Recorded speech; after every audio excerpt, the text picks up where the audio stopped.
the skill to present ideas persuasively, and she offered cogent suggestions about the company's strategy.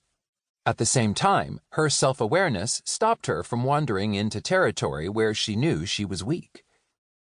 Despite the value of having self-aware people in the workplace, my research indicates that senior executives don't often give self-awareness the credit it deserves when they look for potential leaders. Many executives mistake candor about feelings for wimpiness and fail to give due respect to employees who openly acknowledge their shortcomings. Such people are too readily dismissed as not tough enough to lead others. In fact, the opposite is true. In the first place, people generally admire and respect candor. Furthermore, leaders are constantly required to make judgment calls that require a candid assessment of capabilities, their own and those of others. Do we have the management expertise to acquire a competitor? Can we launch a new product within 6 months? People who assess themselves honestly, that is, self-aware people, are well suited to do the same for the organizations they run. What makes a leader? What distinguishes great leaders from merely good ones? It isn't IQ or technical skills, says Daniel Goleman. It's emotional intelligence, a group of 5 skills that enable the best leaders to maximize their own and their followers' performance. When senior managers at one company had a critical mass of emotional intelligence, EI, capabilities, their divisions outperformed yearly earnings goals by 20%. The EI skills are self-awareness, knowing one's strengths, weaknesses, drives, values, and impact on others. Self-regulation, controlling or redirecting disruptive impulses and moods.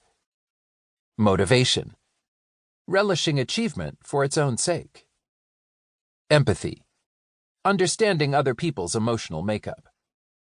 Social skill, building rapport with others to move them in desired directions. We're each born with certain levels of EI skills, but we can strengthen these abilities through persistence, practice, and feedback from colleagues or coaches.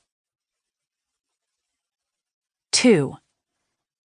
What self-awareness really is and how to cultivate it, by Tasha Urich. Self-awareness seems to have become the latest management buzzword, and for good reason.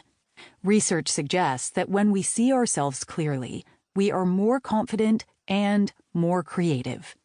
We make sounder decisions, build stronger relationships, and communicate more effectively. We're less likely to lie, cheat, and steal. We are better workers who get more promotions, and we're more effective leaders with more satisfied employees and more profitable companies. As an organizational psychologist and executive coach, I've had a ringside seat to the power of leadership self-awareness for nearly 15 years. I've also seen how attainable this skill is. Yet, when I first began to delve into the research on self-awareness, I was surprised by the striking gap between the science and the practice of self-awareness. All things considered, we knew surprisingly little about improving this critical skill. 4 years ago, my team of researchers and I embarked on a large-scale scientific study of self-awareness.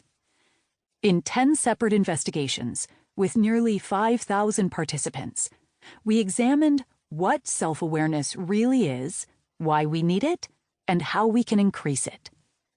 Our research revealed many surprising roadblocks, myths, and truths about what self-awareness is and what it takes to improve it.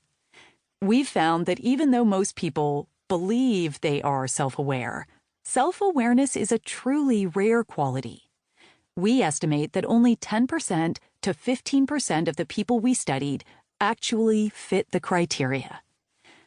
3 findings in particular stood out and are helping us develop practical guidance for how leaders can learn to see themselves more clearly. About our research. The major components of